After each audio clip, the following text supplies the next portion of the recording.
తండ్రి మీరు పలుకుతున్నటువంటి మాటలు అన్ని సత్యాలే. తిరుమల తిరుపతి దేవస్థానం తెలంగాణ.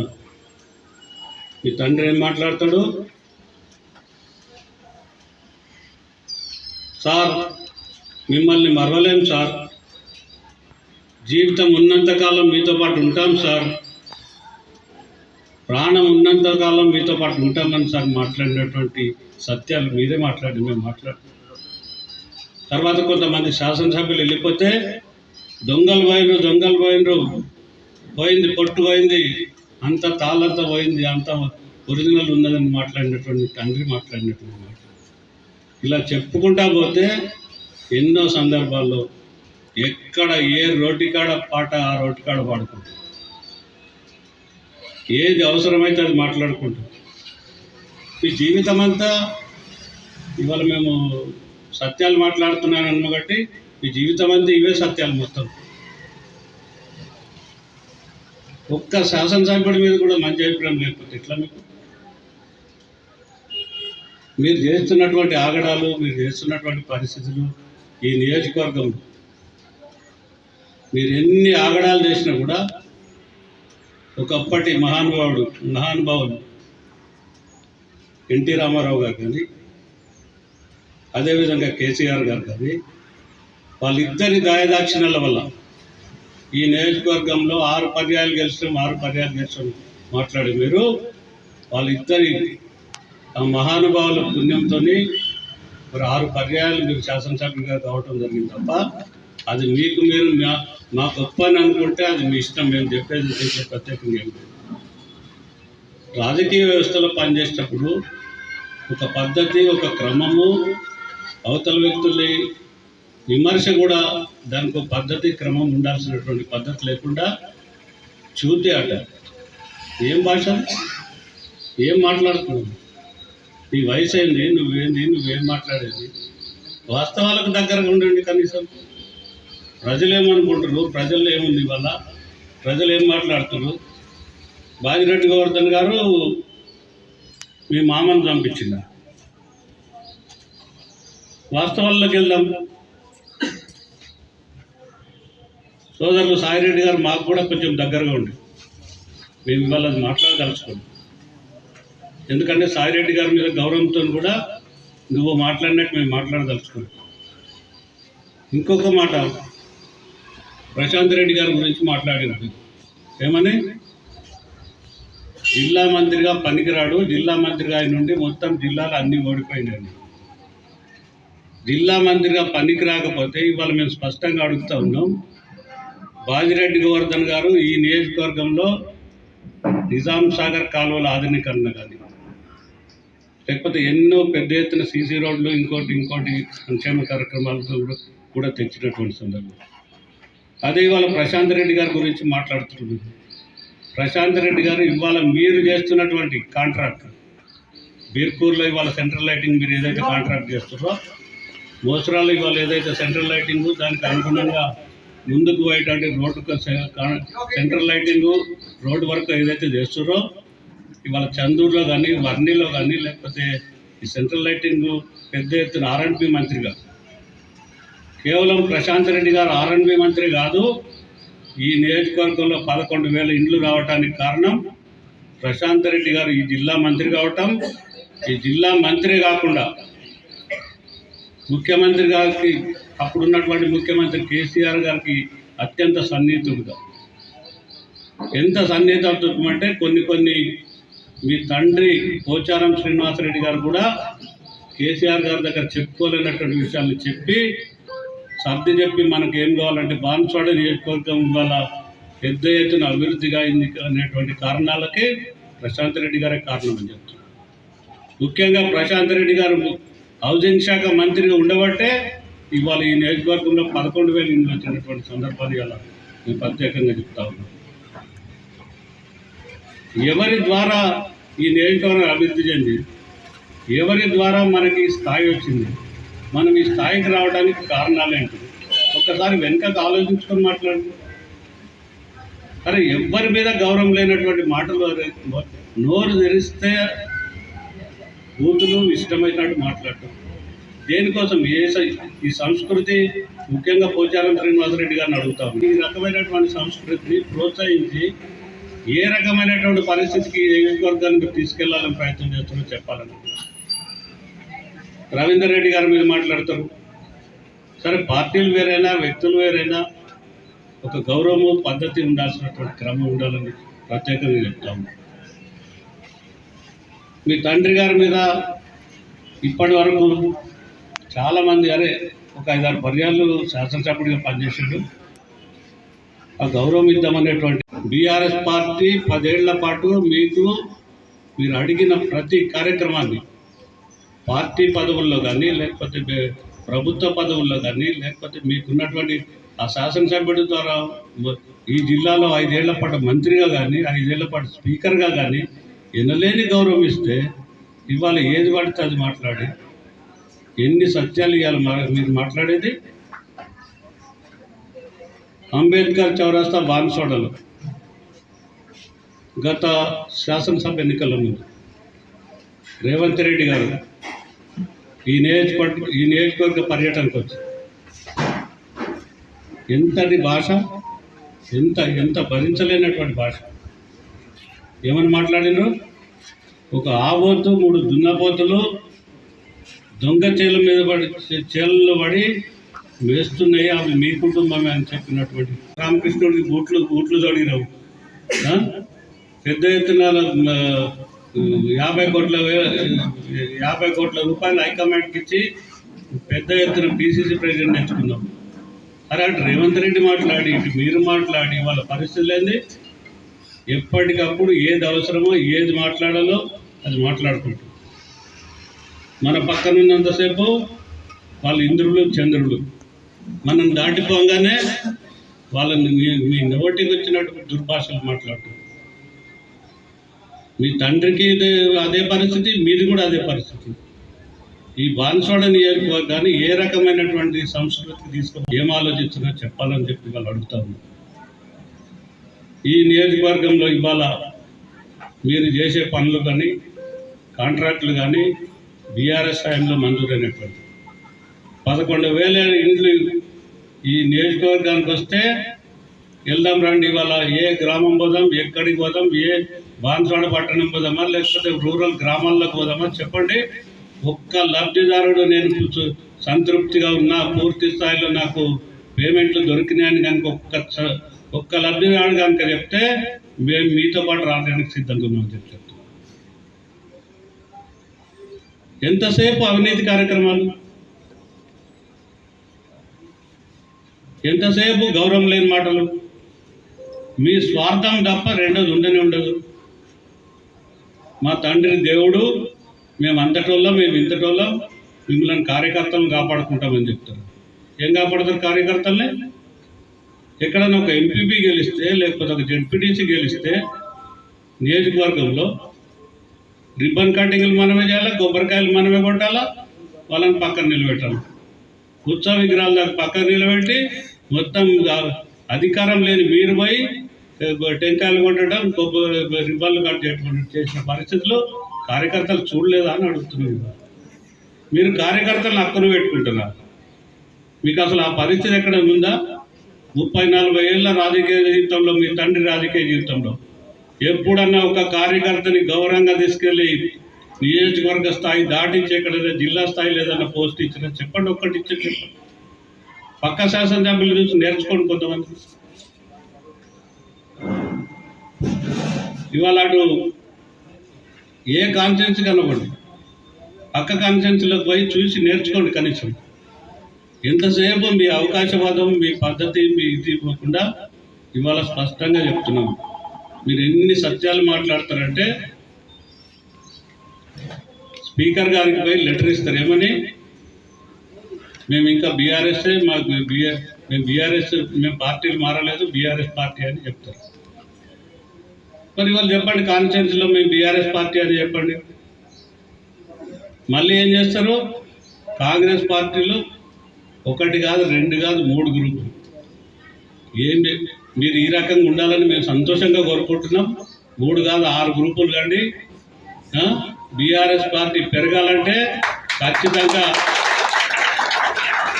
ఖచ్చితంగా మీరు ఈ రకమైనటువంటి పద్ధతిని మీరు అవలంబించాలని కోరుకుంటున్నాం. పోచారం శ్రీనివాసరెడ్డి గారు పార్టీ మారిందంటే బాన్స్వాడ ప్రాంతంలో కాంగ్రెస్ పార్టీ బలమవుతుందని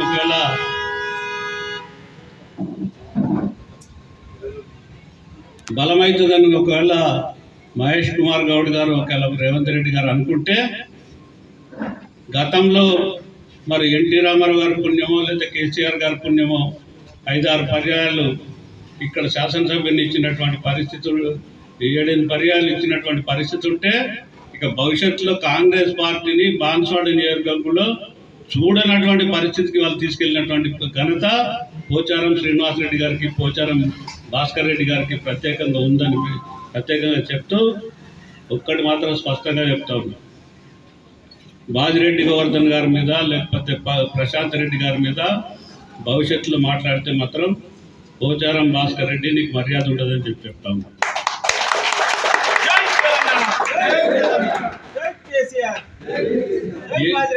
ఏదైతే ఇవాళ మీరు మాట్లాడింది ఇన్ని పర్యాయాలు గెలిచి ఇంత గౌరవం ఉంది మా తండ్రికి, మా తండ్రి జిల్లా మొత్తం మా తండ్రిని ఆదర్శంగా తీసుకుని ఎంతోమంది వస్తారని మీరు చెప్తున్నారు కదా, మరి వాళ్ళు ఎంతమంది మీ ఎమ్మటి వచ్చారో చెప్పండి. బీఆర్ఎస్లో మాజీ శాసనసభ్యులు ఎంతమంది కాంగ్రెస్లోకి మీ ఎమ్మటి వచ్చారో చెప్పండి.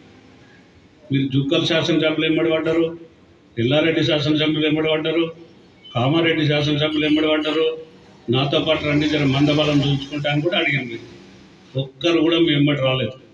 కారణం బీఆర్ఎస్ పార్టీ వాళ్ళకి ఇచ్చినటువంటి అండదండలు, వాళ్ళకి ఇచ్చినటువంటి ప్రోత్సాహం వాటి వల్ల రాలేదు.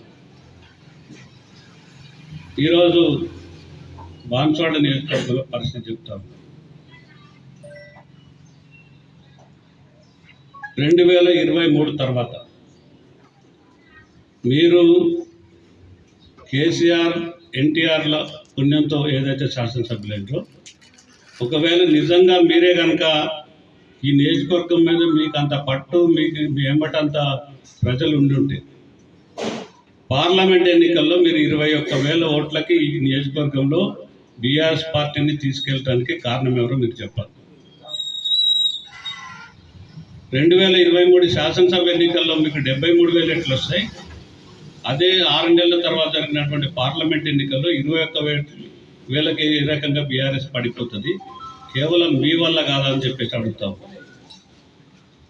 నీతి, నిజాయితీ, దమ్ము, ధైర్యం ఏదన్నా ఉంటే ఇవన్నీ మాకు కాదు ఛాలెంజ్. భాస్కర్ రెడ్డి, బాజిరెడ్డి గారు పోటీ చేస్తే సర్పంచ్ పోటీ చేసినా ఓడగొడతా అంటున్నాను.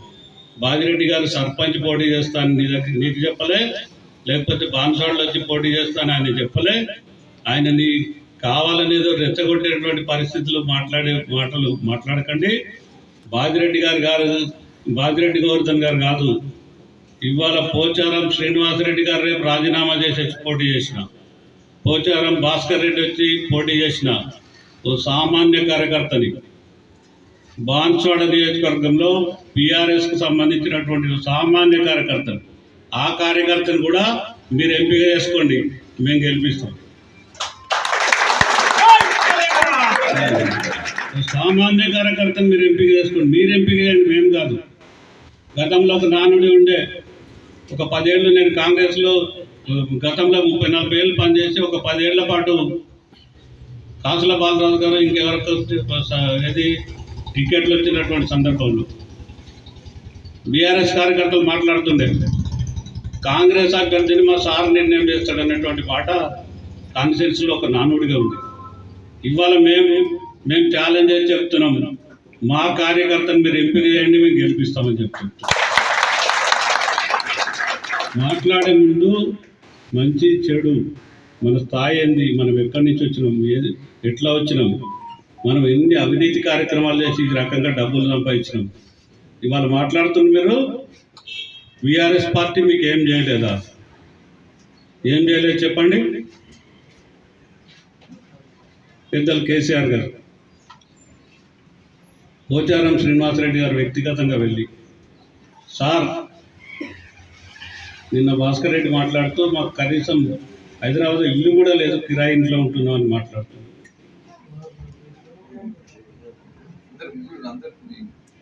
హైదరాబాద్లో రవీందర్ రెడ్డికి ఇల్లు ఎక్కడ ఉందో అదే విధంగా నీకు ఇల్లు ఎక్కడ ఉందో చూపిస్తాం. స్వతహాగా శ్రీనివాసరెడ్డి గారు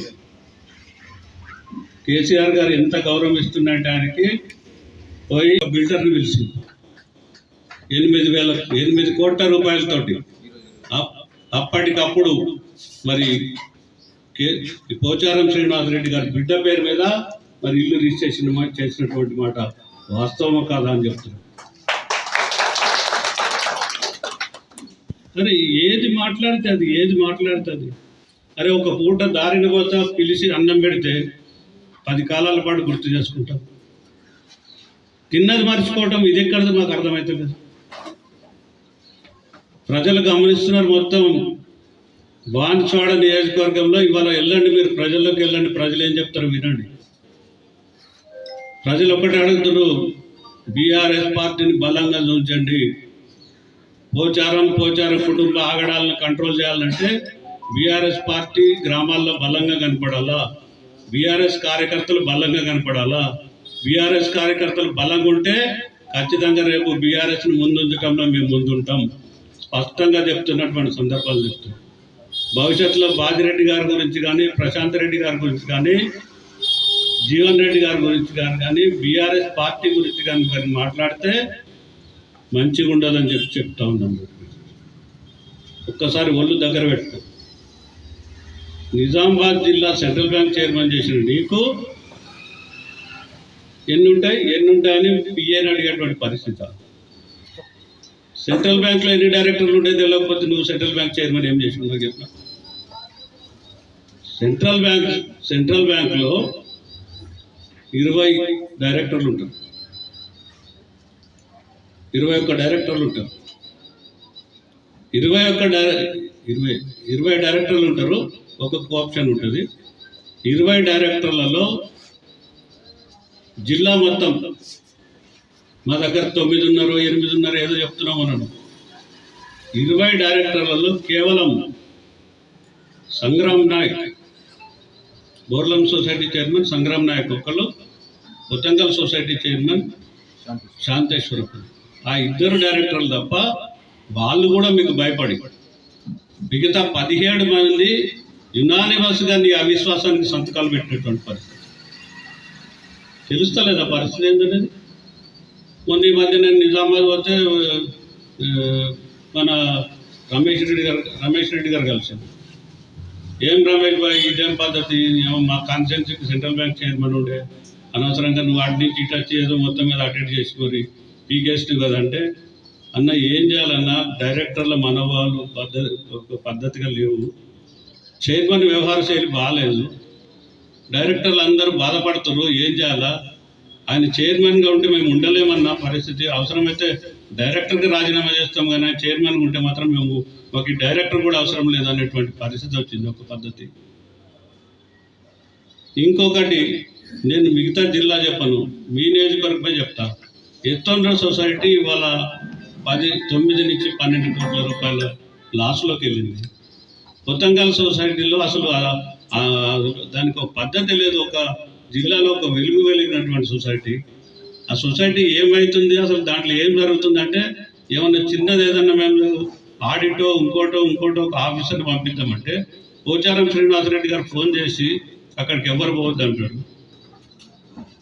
ఏదైతే కార్యవర్గం మాకు వద్దురా బాబు మేము రాజీనామా చేస్తామంటే అలాంటి బతిమాలు మళ్ళీ కార్యవర్గంగా నడిపిస్తారు. బోర్లం సొసైటీలో అదేటువంటి పరిస్థితి ఉంది.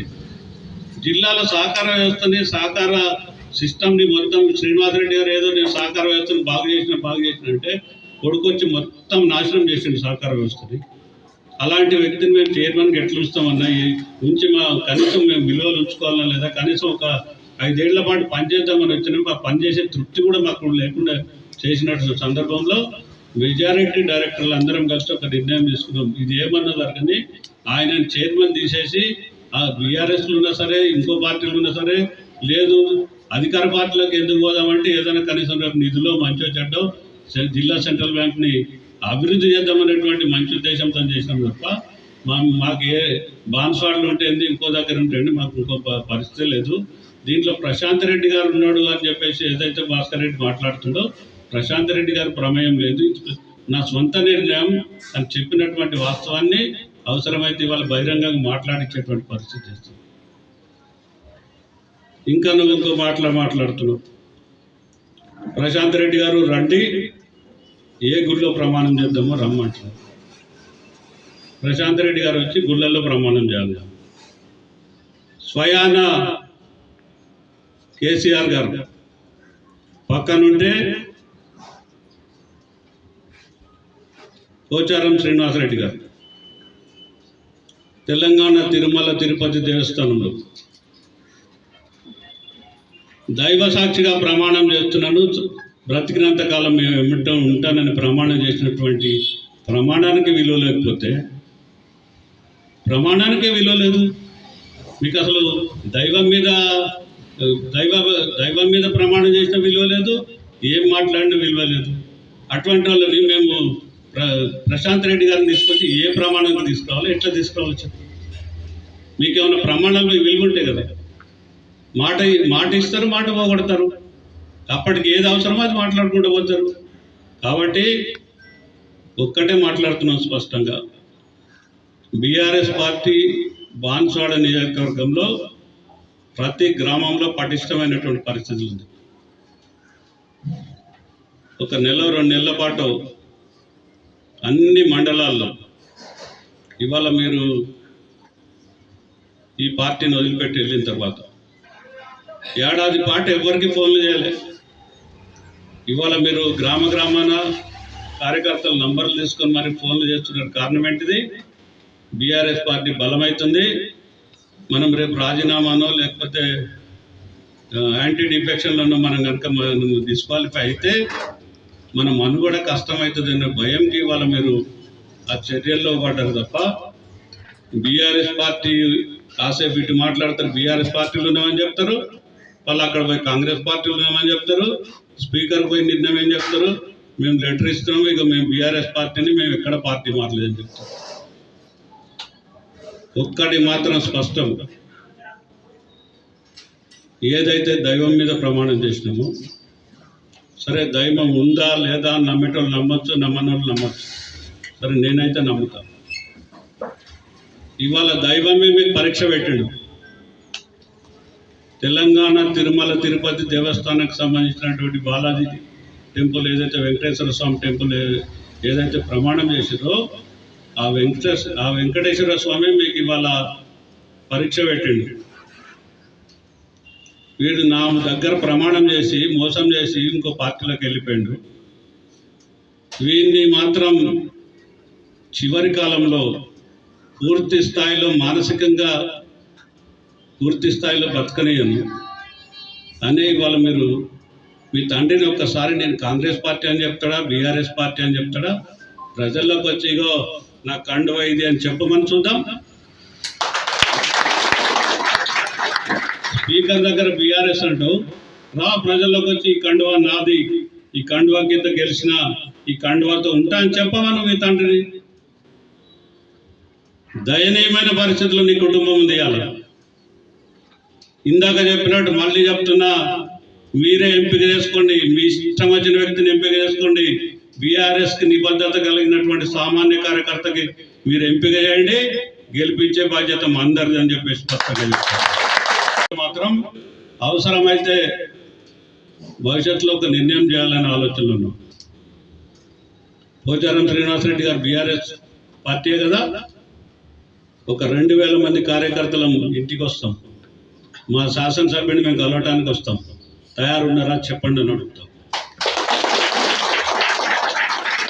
మేము ఈరోజు కూడా చెప్తున్నాం, పోచారం శ్రీనివాసరెడ్డి గారు బీఆర్ఎస్ శాసనసభ్యుడే అని మేము చెప్తున్నాం. మీరు అవునా కాదా తేల్చుకోవాల్సినటువంటి పరిస్థితి మీకుంది తప్ప మాకు లేదని చెప్పి స్పష్టంగా చెప్తూ భవిష్యత్తులో ఇలాంటి ప్రేలాపాల్లో ఎక్కడ మాట్లాడొద్దని కాస్త ఒళ్ళు జాగ్రత్త పెట్టుకొని మాట్లాడండి. రాజకీయం చేయదలుచుకుంటే రాజకీయంగా మాట్లాడి వద్దంటలేదు మేము, కానీ పిచ్చి ప్రేలాపాలను మాట్లాడొద్దని ప్రత్యేకంగా మాట్లాడుతూ కోరుతున్నాం.